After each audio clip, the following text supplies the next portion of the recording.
اور مدرسین نے اس پیغام کو عام کیا،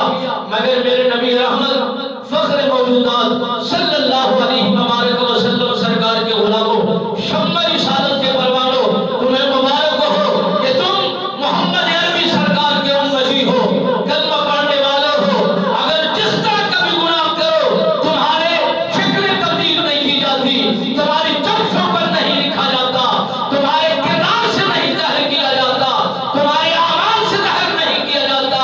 وگرنہ پچھلی قوموں کو پڑھ کر دیکھیے، سابقہ قوموں کے حالات کو پڑھ کر دیکھیے، ایک گناہ کرتے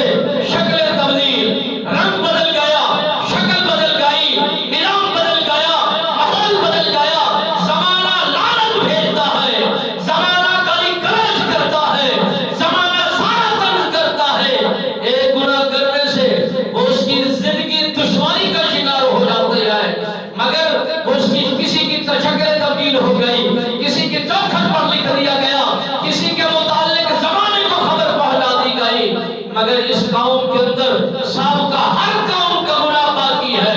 ہر قوم کا فعل باقی ہے، ہر کردار کا گناہ باقی ہے۔ کہ جس قوم نے توڑ ناپ پہ کبھی کی، یہ قوم پھر بھی کر رہی ہے۔ جس نے قوم لوط کا کردار ادا کیا، یہ قوم پھر بھی قوم لوط کا کام ادا کر رہی ہے۔ اور جس قوم نے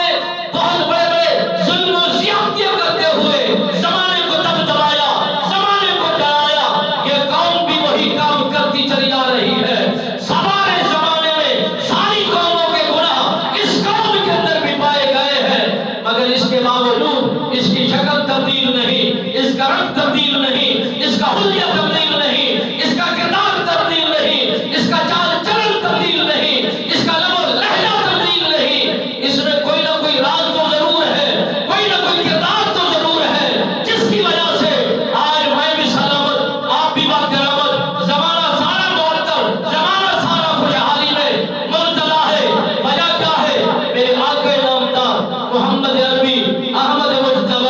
رحمت کون و مکان محمد عربی سرکار نے اللہ کی بارگاہ میں گڑ گڑا کر دعائیں مانگی، مولا سبھی کچھ کر دینا، سبھی کچھ عطا کر دینا، آندھیاں جلا دینا، طوفان برپا کر دینا، زلزلے عطا کر دینا، پانی کے دریاؤں کو بہا دینا، سیلاب میں ڈبا دینا، مگر نہ کرنا تو شکلیں تبدیل نہ کرنا، انسانوں کا رنگ روپ تبدیل نہ کرنا، ان کی چوکھٹ پر کردار نہ لکھنا، ان کے ماتھوں پر گناہ نہ لکھنا۔ میرے آقا نامدار اس قوم کے مطابق